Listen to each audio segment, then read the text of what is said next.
Audio Jungle.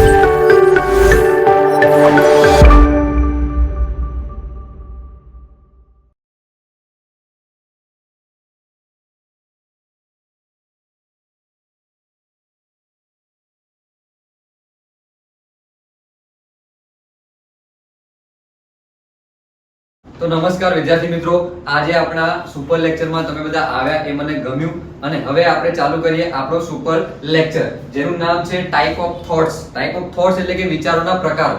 આપણે આજે વિચારોના પ્રકાર વિશે મતલબ કે આપણા મગજમાં કેવા કેવા પ્રકારના વિચારો આવે છે, આવતા હશે અને આવશે, આપણે એની ચર્ચા કરવાની છે અને એ વિચારો ઉપર આપણે કેવી રીતે કામ કરવાનું, એ વિચારોને કેવી રીતે મહત્વ આપવાનું કે નહીં આપવાનું, એના ઉપર આપણે સંપૂર્ણ ચર્ચા આજે કરીએ. જો આજનો લેક્ચર તમે વ્યવસ્થિત મનમાં બેસાડી દો છો તો તમે વિચારો ઉપર વિજય મેળવી શકો છો. ઓકે, લેક્ચર ચાલુ કરતા પહેલા હું તમને થોડુંક હોર્ડિંગ્સ બતાવીશ, જેમ આપણે રેગ્યુલર બતાવતા હોઈએ છીએ. જેમ કે આપણો વિષય છે થોટ્સ, વિચારો ઉપર, તો હું તમને બતાવી દઈશ. તમે જોઈ શકો છો. લો, પાસ કરો, વન બાય વન જુઓ, જેનાથી તમને થોડું ઇન્ટરેસ્ટ આ ટોપિક માટે બન્યો રહે. ઓકે, તમારી માટે તમારા જેવા જ કાર્ટૂન જેવા જ ઇમોજી બનાયા છે મેં. ઓકે, તો પાસ કરો, જોયા રાખો અને ટોપિક સાથે બન્યા રહો.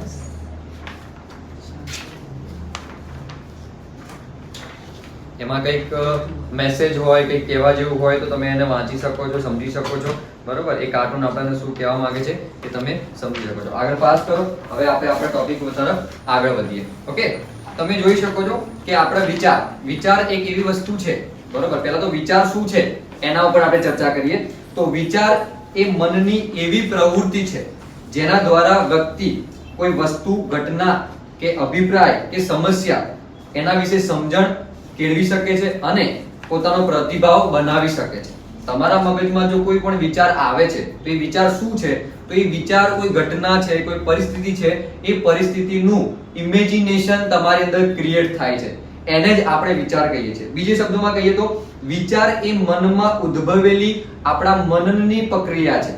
મનની પ્રક્રિયા છે જેના દ્વારા આપણે સમજીએ છીએ, મૂલ્યાંકન કરીએ છીએ, આપણે એનું વેલ્યુ કાઢીએ છીએ કે આ વસ્તુ શું છે, શું નહીં. ઓકે, અને એના ઉપર આપણે ડિસિઝન લઈએ છીએ. આપણે કોઈ પણ કામ કરતા પહેલા આપણે વિચારીએ છીએ. વિચાર્યા વગરનું કામ એ કદાચ કોઈનું વ્યવસ્થિત થતું નથી. એટલા માટે આપણે દરેક કામ પહેલા આપણે વિચારવાનું પ્રવૃત્તિ કરીએ છીએ. તો એ વિચાર દરેક કામ પહેલા આપણે કરીએ છીએ તો એ આપણા માટે બહુ જ જરૂરી છે કે આપણે કેવા વિચાર કરીએ છીએ અને કેવા વિચાર કરીને આપણે કામ કરવા તરફ આગળ વધીએ છીએ. તો એ વિચારને આપણે સમજવાનું છે, એ વિચારને આપણે જાણવાનું છે કે એ વિચાર કેવો છે, કયા પ્રકારનો છે અને એ વિચાર ઉપર હું કામ કરીશ તો મને એનું પરિણામ શું મળશે. આજે તમે જોતા હશો કે તમે વિદ્યાર્થીઓ છો, કોઈ જ વ્યક્તિ આ દુનિયામાં, સૃષ્ટિમાં કોઈ જ વ્યક્તિ પરફેક્ટ નથી. દરેકનાથી દરેક ભૂલો થતી હોય છે, નાની કે મોટી દરેક ભૂલો થતી હોય છે. એ ભૂલો થવા પાછળનું પછી એમનું પરિણામ જ્યારે એ મનન કરતા હોય છે ત્યારે એમને એવો શું કહેવાય પસ્તાવો થાય છે કે મારાથી આ થઈ ગયું, અને આ થઈ ગયું એના વખતે મને કેવા વિચાર આવતા હતા, આ વિચાર મેં ના કર્યો હોત કે આના વિશે ના વિચાર્યો હોત તો કદાચ મારાથી આ ભૂલ ના થાય. તો વિદ્યાર્થી મિત્રો, વિચાર એ આપણા કામ ઉપર, આપણા વાસ્તવિક જીવન ઉપર, આપણા ભવિષ્ય ઉપર ને દરેક આપણે આજુબાજુની દુનિયા ઉપર, દરેક ઉપર એ અસર કરે છે. તો આપણે વિચાર ઉપર વિજય કેમ ના મેળવી શકીએ? કેમ આપણે વિચારોને ડિવાઈડ ના કરી શકીએ કે આ વિચાર કેવો છે, કેવા પ્રકારનો છે, કેમ ના સમજી શકીએ? ઓકે, તો આપણે એવી ભૂલ નથી કરવાની. આપણે વિચારો વિશે શરૂ કરીએ. વિચારોની ખાસિયત શું હોય છે એ હું તમને કહેવા માંગીશ. વિચારો પહેલી વસ્તુ તો અદ્રશ્ય હોય છે, ઇનવિઝિબલ, એટલે કે આપણને જોઈ શકાતા નથી. એ આપણા મનના અંદર હોય છે, મગજની અંદર હોય છે, આપણે એને જોઈ શકતા નથી. બરોબર, એનું ખાલી દ્રશ્ય મનમાં આપણા સર્જાય છે જ્યારે આપણને વિચાર આવે ત્યારે. બીજી વસ્તુ કે વિચાર એ પ્રવાહી સમાન છે. પ્રવાહી સમાન. કેમ પ્રવાહી સમાન? કેમ કે એ સતત બદલાતા રહે છે. પ્રવાહી તમે જોયું હશે કે કોઈ પણ પરિસ્થિતિમાં એ કોઈ જગ્યાએ વહી જાય છે, કોઈ જગ્યાએ એ સ્ટેબલ હોતું નથી.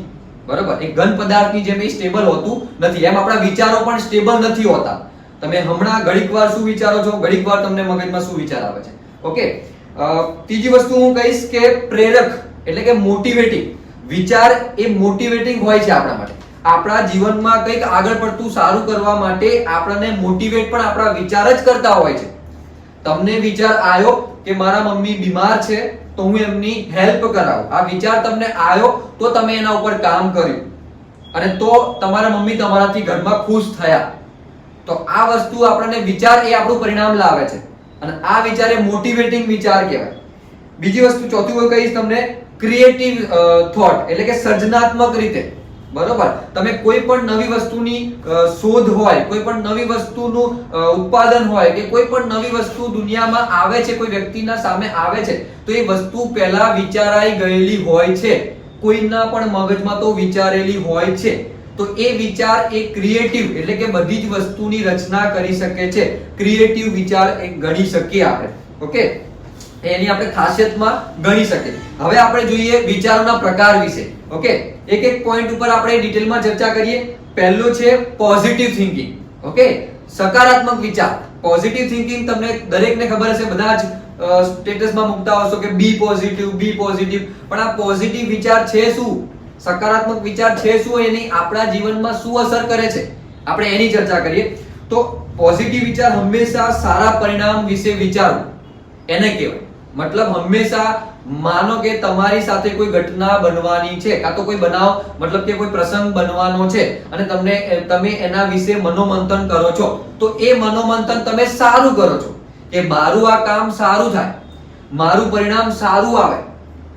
બરોબર, તો આ વિચારને આપણે કહીશું પોઝિટિવ થિંકિંગ એટલે કે સકારાત્મક વિચાર. બરોબર, તો એની જોઈએ લક્ષણો કયા કયા હોય તો એનાથી શું થાય આપણને? તો પોઝિટિવ વિચારથી આપણી અંદર આત્મવિશ્વાસ વધે. જો તમે એવું વિચારો કે મારા પરીક્ષામાં સારા માર્ક્સ આવશે તો તમારી અંદર એવો એટીટ્યુડ, એવો પ્રતિભાવ અને તમારું આત્મવિશ્વાસમાં વધારો થાય છે. બરોબર, તમારી શક્તિમાં વધારો થાય, ઉર્જામાં, તમારી તાકાતમાં વધારો થાય. તમે વિચારો કે કોઈ પહાડ ચડવાનો છે કે કોઈ પણ મોટું કામ છે પણ તમે પહેલેથી મગજને એવું કમાન્ડ આપી દીધી, કહી દીધું, વિચારી દીધું કે હું પહોંચી જઈશ, હું પાર કરી દઈશ, મારાથી થઈ જશે. જો તમે આવું વિચારી દીધું તો એ તમારી તાકાતમાં વધારો કરે છે. કેમ કે હવે એ તમારા માટે અઘરું રહ્યું નથી. તો એ તાકાત તમારી અંદર આવી જાય છે. ઓકે, ખાલી પોઝિટિવ વિચાર કરવાથી, વસ્તુ સમજો, ખાલી પોઝિટિવ વિચાર કરવાથી. બીજું છે સફળતા તરફ દોરી જાય. જો આપણે પોઝિટિવ વિચાર કરીએ છીએ તો એ આપણને સફળતા તરફ દોરી જાય છે. મતલબ કે આપણે સફળતાના રસ્તે ચાલવા લાગીએ છીએ. કેવી રીતે? તો માનો કે તમને પરીક્ષા તમારી નજીક આવે છે અને એ પરીક્ષામાં તમે એવું વિચારો છો કે મારા ક્લાસમાં કાં તો સ્કૂલમાં બધાથી હાઈએસ્ટ, સૌથી વધારે માર્ક્સ અને સૌથી વધારે પર્સન્ટેજ મારા આવવા જોઈએ. તો એ પર્સન્ટેજ તમારા આવવા જોઈએ, આવું તમે પોઝિટિવ થિંકિંગ કરો છો તો તમે એ સારા ટકા અને માર્ક્સ લાવવા માટે તમે એના તરફ એ રસ્તે ચાલવા માંડો છો. કેમ કે તમને ખબર છે કે સારા માર્ક્સ લાવવા માટે આપણે પોઝિટિવ થિંકિંગના ફાયદા જોઈએ. તો પોઝિટિવ થિંકિંગ એટલે કે સકારાત્મક વિચાર કરવાથી આપણા અંદર ડિપ્રેશન દૂર થાય છે. ડિપ્રેશન એટલે કે માનસિક તણાવ એ આપણી અંદર રહેતો નથી. કેમ કે જો આપણે સતત એવું વિચારતા રહીએ છીએ કે હું દરેક વાતમાં સફળ થઈશ, આ કામ મારાથી થઈ જશે, આ કામ મને આવડે છે, આવા દરેક બાબતમાં આપણે પોઝિટિવ સકારાત્મક વિચાર કરતા રહીશું તો આપણી અંદર આત્મવિશ્વાસનો વધારો થતો રહેશે અને આપણું મગજ એ પ્રસન્ન રહેશે. આપણું મન, આપણે પ્રસન્ન રહીશું તો આપણને માનસિક તણાવ રહેશે નહીં. કેમ કે આપણે એવું માની લઈશું કે મને આ વસ્તુ આવડે છે તો આપણું મન એ હળવાશ અનુભવશે અને જે કંઈ બી કામ છે, અઘરું છે, સહેલું છે, જે કંઈ પણ કામ છે એ કામ આપણે ઉમંગભેર આપણે કરીશું. ઓકે, હવે એની વાત કરીએ કે એક્ઝામ્પલ સમજીએ કે હું મહેનત કરીશ એટલે મારા સારા માર્ક્સ મળશે. આ એક પોઝિટિવ વિચાર છે કે હું મહેનત કરીશ તો મને સારા માર્ક્સ મળશે. જો આપણે આવો વિચાર મગજમાં કરીએ છીએ તો પરીક્ષાને લઈને આપણા મનમાં કોઈ ટેન્શન નથી રહેતું. પ્લસ કે આપણે પરીક્ષાની જે મહેનત છે એ મહેનત દરમિયાન આપણે સદાય પ્રસન્ન રહીએ છીએ. કોઈ વસ્તુ આપણને આપણો અઘરો ટોપિક હોય, અઘરો વિષય હોય એ પણ આપણે ખુશીથી આપણે તૈયાર કરીએ છીએ, યાદ કરીએ છીએ અને આપણને એ મગજમાં ઉતરે છે. ઓકે, બીજી વસ્તુ કરીએ એનાથી ઓપોઝિટ, વિરુદ્ધ, નકારાત્મક વિચાર જેને કહેવાય negative thinking. Okay, negative thinking એટલે શું કહેવાય? તો હંમેશા આપણને ખરાબ, નિરાશાવાળા અને ભયજનક વિચારો આવતા હોય. વિચારથી તદ્દન ઉલટું છે, જેને આપણે કહીશું નકારાત્મક વિચાર એટલે કે નેગેટિવ થિંકિંગ. આ નકારાત્મક વિચાર શું છે? તો એ હંમેશા આપણને ખરાબ, નિરાશા અને ભયજનક વિચારો આવે એને આપણે કહીશું નેગેટિવ થિંકિંગ. ઓકે, ખરાબ એટલે કે કોઈ અપરાધ કરવાના, અપકૃત્ય કરવાના એવા વિચારો એટલે ખરાબ વિચારો. એના લક્ષણો શું હોય? તો આપણને આપણી અંદર પોઝિટિવ વિચારનું આખું ઉલટું જ થશે. આપણો આત્મવિશ્વાસ ઘટી જશે નેગેટિવ થિંકિંગ કરીશું તો. બરોબર, આપણે ચોરી કરવાના, અપકૃત્ય કરવાના, કાં તો પછી ભયજનક કોઈ ડર, આપણને કોઈ કામ કરવા જઈએ તો આપણે એવું વિચારીએ કે મને આ કામથી ડર લાગે છે, આ કામ કરવાથી ડર લાગે છે. જો આપણે આવું વિચારીશું તો આપણો આત્મવિશ્વાસ ઘટી જશે, એ કામ કરવાની પોસિબિલિટી, શક્યતા આપણી ઘટી જશે અને આપણે સફળતા તરફ જતા નથી, આપણે નિષ્ફળતા તરફ જઈએ છીએ અને નિષ્ફળ થવાનો ડર પણ આપણી અંદર વધી જાય છે. હમણાં જ આપણે વાત કરી કે પરીક્ષા આપતી વખતે આપણે સકારાત્મક વિચાર એવો કર્યો કે હું મહેનત કરીશ તો મારા સારા માર્ક્સ આવશે, પણ એની ઓપોઝિટ કોઈ વિદ્યાર્થી એવું નેગેટિવ વિચાર કરે છે કે હું મહેનત કરીશ પણ મારા સારા માર્ક્સ આવશે કે નહીં આવે, કાં તો હું મહેનત ના કરું તો મારા સારા વિચાર આવશે. આવા બધા નેગેટિવ વિચારો જો વિદ્યાર્થી કરે છે તો આનાથી શું થશે કે એના મનોમંથનની અંદર પરીક્ષાને લઈને મહત્વ ઘટી જશે. પરીક્ષાનું જે વાંચેલું જે છે, જે ટોપિક છે, એ બધી વસ્તુ એના મગજમાં સ્થાયી, સ્થિર નહીં થાય. ભલે મહેનત કરશે પણ નેગેટિવ વિચારોના લીધે એ વાંચેલું, એ મનન કરેલું, અધ્યયન કરેલું, એના આપણે ઉદાહરણ જોઈએ તો હું પરીક્ષા પાસ કરીશ જ નહીં, હું પાસ થઈ શકીશ જ નહીં, આટલી બધી મહેનત કરું છું તો પાસ થઈશ કે નહીં, આવા નેગેટિવ વિચાર જો આપણા મગજમાં આવે છે તો આપણે કદાચ પાસ થવાના રસ્તેથી ભટકી જઈએ છીએ, આપણે પાસ થઈ શકતા નથી. બરોબર, આપણે બધી જ મહેનત કરી હોય છે, બધું જ વાંચ્યું હોય છે, બધું ભણાયેલું શિક્ષકોએ આપણે મગજમાં ઉતાર્યું હોય છે, પણ આ એક નેગેટિવ વિચારના લીધે આપણો આત્મવિશ્વાસ, પરીક્ષામાં લખવાનું અને યાદ આવવાની શક્તિ આપણે ગુમાવી દઈએ છીએ. ઓકે, તો હું તો એટલું જ કહેવા માંગીશ કે જો જીવનમાં કરવા હોય વિચાર તો પોઝિટિવ વિચાર જ કરવાના, નેગેટિવ વિચાર નહીં કરવાના. કેમ કે જોયું ને તમે નેગેટિવ વિચારથી શું શું આપણને આપણી અંદર ઓછું થાય. બરોબર, પહેલી વસ્તુ તો આત્મવિશ્વાસ આપણો ઘટી જાય. બરોબર, ત્રીજી વસ્તુ જોઈએ આપણે વિચારોના પ્રકારમાં, જેને આપણે કહીશું સર્જનાત્મક વિચાર. સર્જનાત્મક વિચાર એટલે કે ક્રિએટિવ થિંકિંગ. ઓકે, આપ બધાય વિદ્યાર્થીઓ ભલે નાના છો પણ તમારી અંદર એક નાનકડી એવી ટેવ, આદત કાં તો પછી એવી કંઈક કળા હશે કે જે તમે બધા કરતા અલગ કરતા હશો. બરોબર, કોઈ વસ્તુ ગોઠવવાની હોય, કોઈ કામને અલગ રીતે કરવાની હોય. બરોબર, છોકરીઓ હોય તો રસોઈમાં પણ અલગ ટ્રીકથી રસોઈ બનાવવાની હોય, અલગ અલગ વસ્તુ તમારી અંદર હશે. ઓકે, પરંતુ આપણે આ વસ્તુ તમારી અંદર છે પણ આપણે એને ડેવલપ એટલે કે વધારી પણ શકીએ છીએ અને બધી વસ્તુઓમાં આપણે માહિર પણ થઈ શકીએ છીએ આપણા આ એક વિચારની મદદથી, જેનું નામ છે ક્રિએટિવ થિંકિંગ. ઓકે, એનો અર્થ શું થાય કે નવી રીતે વિચારવાની કળા. આપણે દરેક વસ્તુને નવી રીતે જોઈએ છીએ, ક્રિએટિવ વે થી આપણે જોઈએ છીએ અને કલ્પના શક્તિથી સમસ્યાનો ઉકેલ, આપણે આપણી સમસ્યાઓનો ઉકેલ કલ્પના શક્તિ એટલે કે આપણે વિચારીને અલગ રીતે ઉકેલ કરીએ છીએ. બરોબર, કોઈ કામ કરવાના ઘણા રસ્તા હોય પણ આપણે બધા જેમ કરે છે એવી રીતે કરીએ છીએ કામ તો કદાચ બધા જેવું પરિણામ મળે છે, પણ આપણે એનાથી થોડુંક અલગ વિચારીએ, વિશેષ વિચારીએ અને આપણે એવું કરીએ કે આમાં કોઈ આ કામને કરવા માટેનો આવો પણ રસ્તો કોઈ હોઈ શકે, કોઈ અલગ વિચાર હોઈ શકે અને જો એ વિચાર, એ ક્રિએટિવ વિચાર તરફ આપણે આગળ વધીએ તો આપણે બધા કરતા પણ સારું એવું પરિણામ મેળવી શકીએ છીએ. ઓકે, એના લક્ષણો શું હોય તો એનાથી નવી શોધ થશે. બરોબર, માનો કે કોઈ પણ કામ કરવા માટેની આ એક જ પદ્ધતિ નક્કી કરાયેલી હતી પરંતુ તમે આવીને તમારા ક્રિએટિવ વિચારના લીધે એ પદ્ધતિમાં બદલાવ કર્યો, સારી રીતે વિચાર્યું. ઓકે, આપ જોતા હશો કે અવારનવાર ઘણી બધી આપણા દુનિયામાં બધી શોધો થતી હોય છે. બરોબર, પહેલા આપણે ડીઝલ ઉપર ને એના ઉપર ચાલતી કાર ને બાઇક ને બધું જોતા હતા. બરોબર, હવે આપણે પેટ્રોલ ઉપર ધીમે ધીમે આપણે ઇલેક્ટ્રિક ઉપર તરફ વળી ગયા છે. બરોબર, તો એ વસ્તુ વિચારો કે કોઈ એકના મગજમાં એવો વિચાર આવ્યો છે, કોઈ કંપની હોય કે માણસ હોય એના મગજમાં એવો વિચાર આવ્યો હશે કે શું કાર છે કે ગાડી છે એ આપણે ડીઝલથી જ ચલાવી શકીએ, શું પેટ્રોલથી કે ઇલેક્ટ્રિક હોય કે હાઇડ્રોજન હોય એનાથી આપણે ના ચલાવી શકીએ. આવો એક વિચાર એને કર્યો અને એ વિચાર કેટલો આગળ વધ્યો, કેટલો કામમાં આવ્યો અને આજે બધા જ એનો અપનાવે છે અને એનાથી આપણું જીવન એ બંધાઈ ગયું છે. તો વિચાર કરો કે એક ક્રિએટિવ વિચારના લીધે આપણા જીવનમાં અને દરેકના જીવનમાં કેવો બદલાવ આવી શકે છે અને નવી સૃષ્ટિનું નિર્માણ થઈ શકે છે. બરોબર, આપણે નવી નવી શોધો કરી શકીએ છીએ. એના ફાયદા શું થાય કે આપણી નવી શક્યતાઓ ઊભી થાય. બરોબર, નવી શક્યતાઓ એટલે કે કોઈ કામ કરવા માટે એક જ વસ્તુ હતી પણ આપણે એના અલગ રીતે કર્યું તો એક શક્યતા બની ગઈ, એક મિસાલ બની ગઈ. ઓકે, એક ઉદાહરણ જોઈએ તો ચિત્રકામમાં અનોખું ડિઝાઇન બનાવો. બરોબર, તમને એક સ્કૂલમાં કોમ્પિટિશન કે કોઈ પરીક્ષા હોય, તમે આ ચિત્ર બનાવવાની તમને જે ટાસ્ક આપેલો હોય કે આ ચિત્ર બનાવવાનું છે, તમે એને અલગ રીતે યુનિક રીતે બનાવો છો તો એ તમારું ક્રિએટિવ થિંકિંગ એ કહેવાય. બરોબર, પછી આપણે વિચારોના ટોપિક તરફ આગળ વધીએ. બરોબર, તો હવે આપણો ટોપિક છે સ્ટ્રેટેજિક થિંકિંગ એટલે કે યોજનાત્મક વિચાર. ઓકે, યોજનાત્મક વિચાર એટલે કે આપણે આ ચોથા પોઈન્ટ તરફ આગળ વધીએ. આલોચનાત્મક વિચાર એટલે કે ક્રિટિકલ થિંકિંગ. ક્રિટિકલ થિંકિંગ કદાચ તમે નાના હશો તો કદાચ તમે કરતા હશો પણ તમને ખ્યાલ નહીં હોય. આ વિષય, આ જે પોઈન્ટ છે તમારા માટે નવો હશે. એનો અર્થ જોઈએ તો તર્ક હોય, પુરાવા હોય અને સત્યના આધારે આપણે વિચારીએ.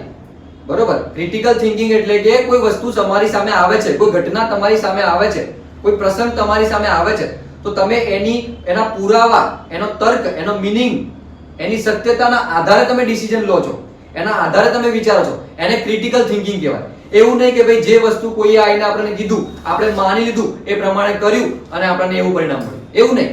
કોઈ વસ્તુ આપણી સામે આવે છે, કોઈ પ્રસંગ, કોઈ બાબત, કોઈ વાત આપણી સામે આવે છે તો આપણે એની સત્યતાના આધારે, એના તર્કના આધારે આપણે ક્રિટિકલ થિંકિંગ કરીએ. બરોબર, આલોચનાત્મક વિચાર કરીએ તો આપણે એને વ્યવસ્થિત રીતે સમજી શકીએ છીએ અને જો કદાચ એ વિચાર આપણા માટે ખોટો હશે, એ બાબત આપણા માટે ખોટી હશે તો એ બાબતથી આપણે બચી શકીએ છીએ. બરોબર, કોઈ વ્યક્તિ, કોઈ મિત્ર હોય, આપણને ખોટી ન્યૂઝ આપવા માટે આવ્યા હોય પણ આપણે એની સત્યતાના આધારે એને વિચારને મગજમાં ના લઈએ અને આપણે માની લઈએ કે ઓહો આવું જ હતું, આવું થઈ ગયું, તો આપણે કદાચ એ પરિસ્થિતિના ભોગ બનીએ છીએ. પણ જો આપણે એવો વિચાર કરીએ કે આ વસ્તુ સાચી છે કે ખોટી છે અને આ સાચી હોઈ શકે તો કેવી રીતે સાચી હોઈ શકે, જો આપણે આના ઉપર વિચાર કરીએ છીએ તો આપણે એ બાબતને સમજી જઈએ છીએ અને એની એ પરિસ્થિતિના બનાવ બનવાથી આપણે બચી શકીએ છીએ. ઓકે, લક્ષણો શું હોય, મતલબ કેવી રીતે આપણે વિચાર કરી શકીએ તો પ્રશ્ન પૂછવાની આદત. તમારે જો ક્રિટિકલ થિંકિંગ કરવું છે તો તમારી આદત પ્રશ્નો પૂછવાની હોવી જોઈએ. તમને કોઈ પણ વ્યક્તિ આવીને કઈ પણ બાબત કહે છે, તમે એને પ્રશ્ન પૂછો કે આવું થયું, કેવી રીતે થયું, કોણે કર્યું, કેમ થયું, કેમ આવું ના થયું, આવા પ્રશ્ન પૂછો. આ પ્રશ્નના જવાબમાં જ તમને એ બધી બાબતની ઘટના વિશે સત્યતા તમને સમજાઈ જશે. ઓકે, પુરાવાની તપાસ કરો. માનો કે કોઈ વ્યક્તિએ તમને કોઈ ઘટના કીધી છે તો એના પુરાવાની તપાસ કરો. કોઈએ કીધું કે આ જગ્યાએ આવું થયું તો એના પુરાવા નક્કી કરો, એને ચકાસો કે એ વસ્તુ સાચી છે કે નથી, પછી મગજમાં લો.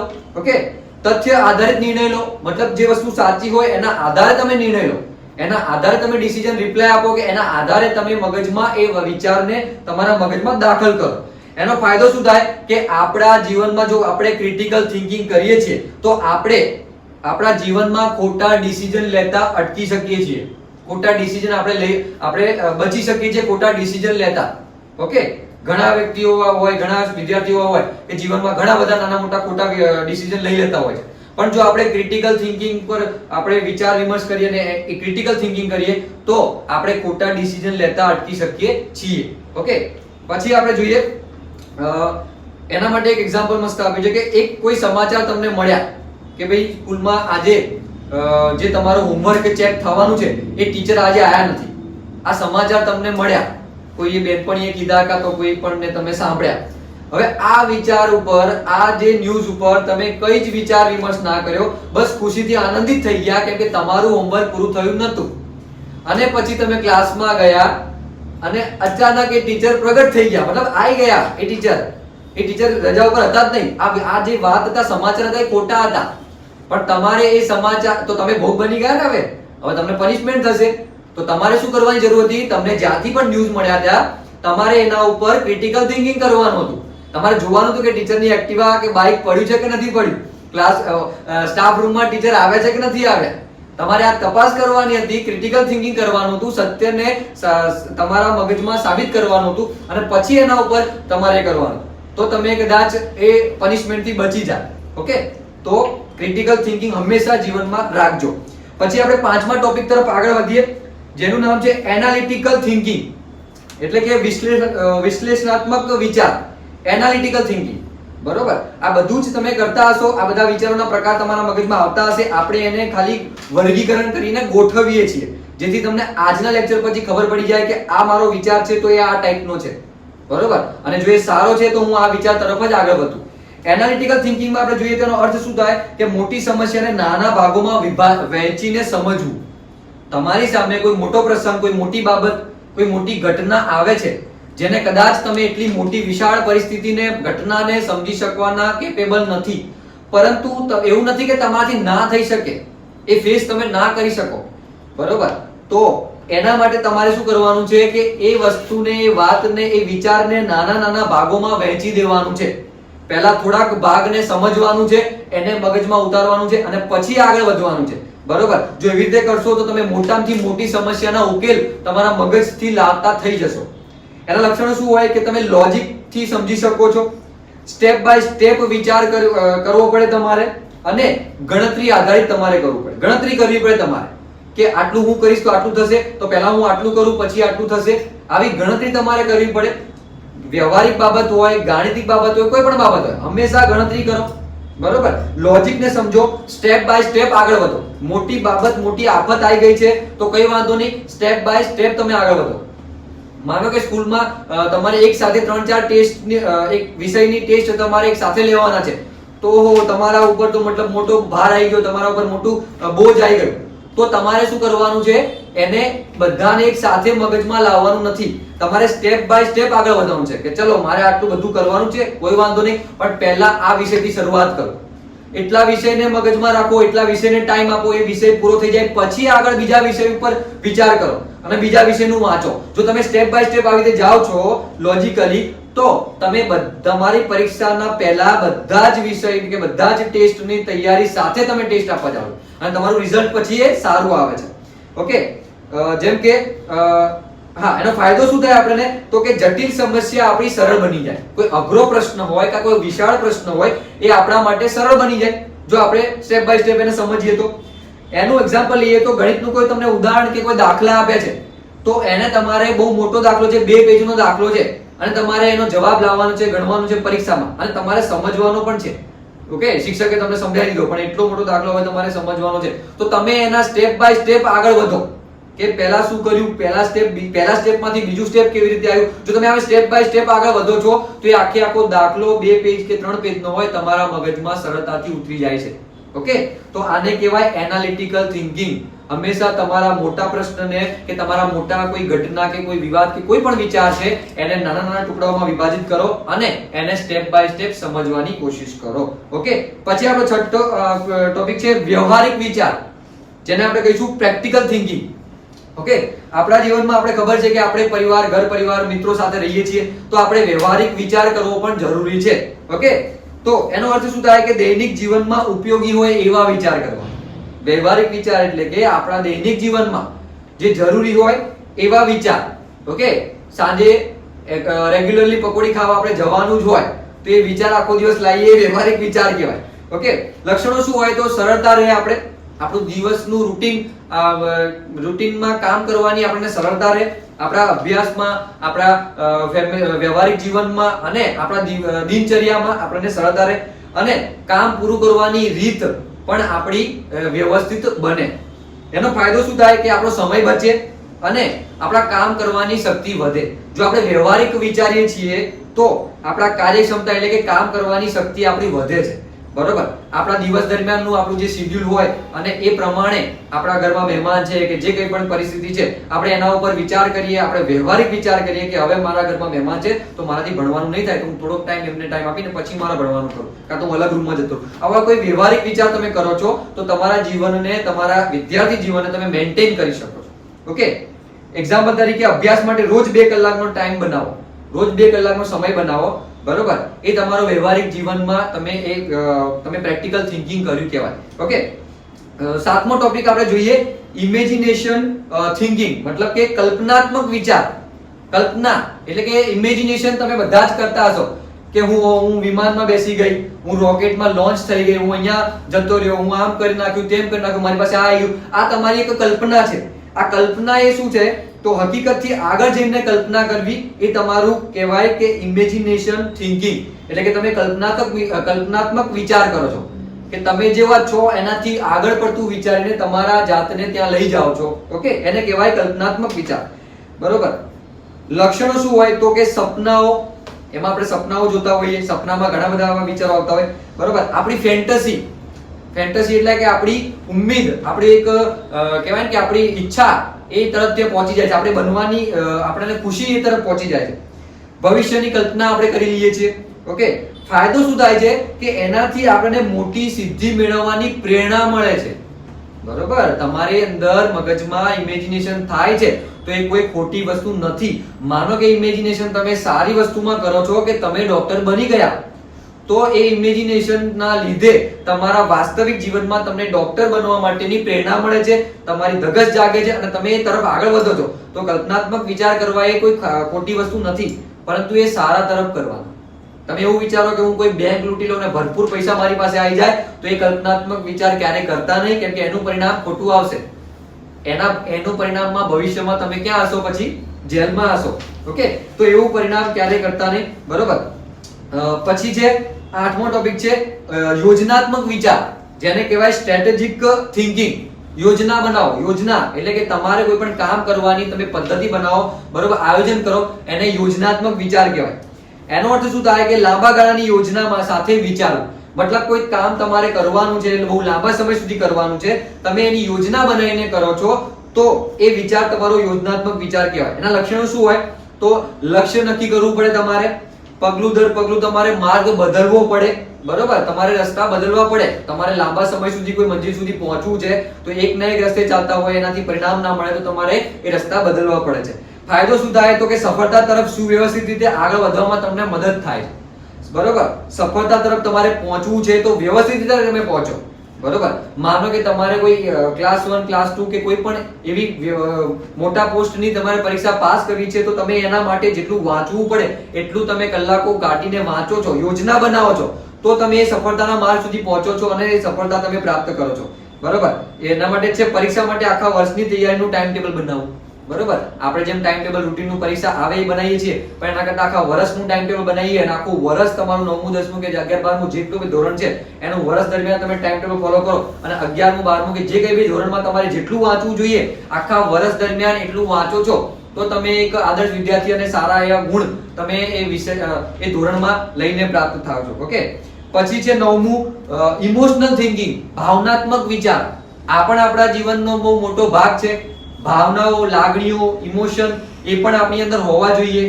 એકલું ભણીને કે એટલું આપણે ક્રિટિકલ થિંકિંગ કરીને જીવન જીવીએ તો પણ ના ચાલે. ભાવનાઓ પણ આપણી અંદર હોવી જોઈએ. મેં પહેલા જ આગળ એક્ઝામ્પલ કીધું કે મમ્મી બીમાર છે અને આપણે એને એ બીમાર છે એવું સમજીને એને હેલ્પ કરાવવાની કોશિશ નહીં કરીએ, એવા વિચાર નહીં કરીએ તો પણ આપણે કઈ કામનું નથી. એનો અર્થ જોઈએ કે લાગણીના પ્રભાવ હેઠળ લેવાતા વિચારો. આપણે લાગણીની અંદર રહીને કોઈ વિચાર કરીએ એને કહેવાય ભાવનાત્મક વિચાર. બરોબર. એના લક્ષણો શું હોય તો ગુસ્સો, પ્રેમ, દુઃખ, આનંદ, આ બધી લાગણીઓના આધારે આપણે વિચાર કરતા હોઈએ, એને ભાવનાત્મક વિચાર કહેવાય. એનાથી શું થાય, એના ફાયદા તો હશે. બરોબર.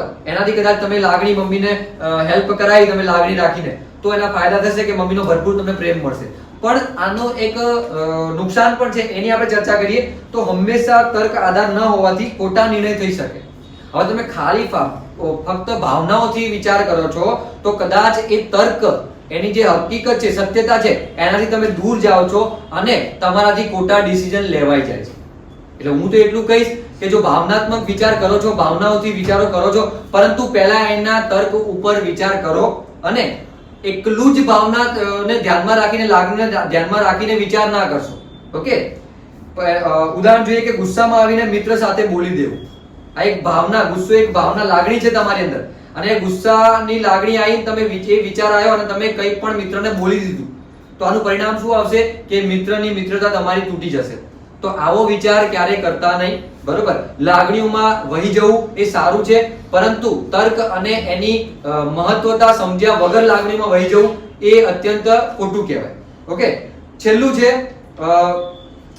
અચેતન વિચાર, અનકોન્શિયસ થિંકિંગ. અચેતન વિચાર એટલે કે તમારું મગજ, એનો અર્થ જોઈએ કે આપણને ખબર ના પડે એમ મગજમાં ચાલતા વિચાર અનકોન્શિયસ, જેના આપણે જે વિચારોને આપણે સમજી જ નથી શકતા એવા વિચારો પણ આપણા મગજમાં આવતા હોય છે.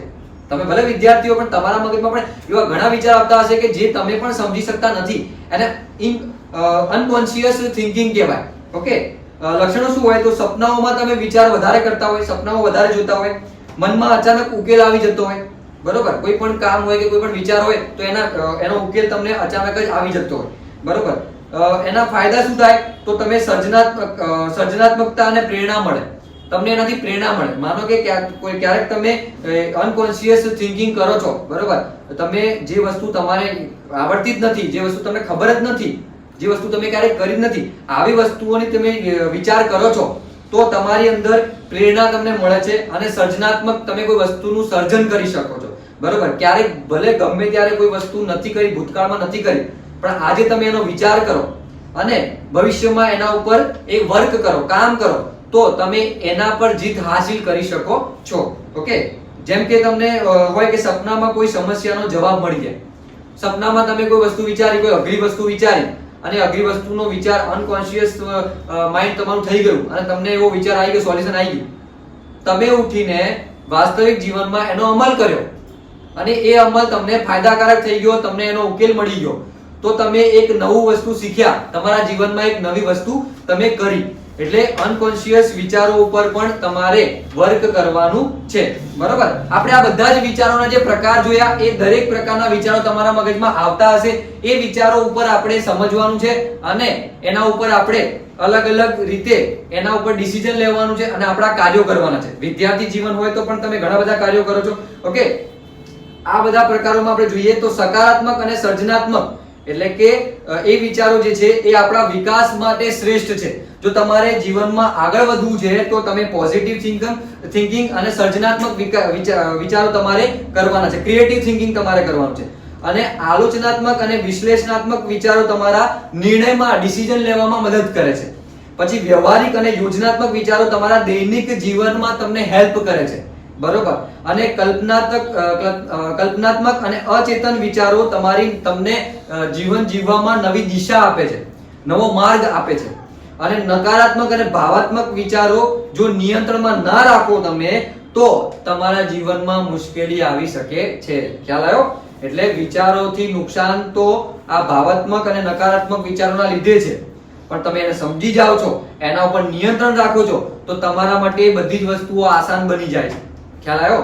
તો આશા રાખું છું કે આ વિચારોના પ્રકાર ઉપર તમે જરાક હજુ વિચાર કરશો અને દરેક કામમાં વિચારોને વર્ગીકરણ કરીને, એટલે કે એને મહત્વ કેવી રીતના આપવું એ સમજીને તમારા જીવનના નિર્ણયો લેશો.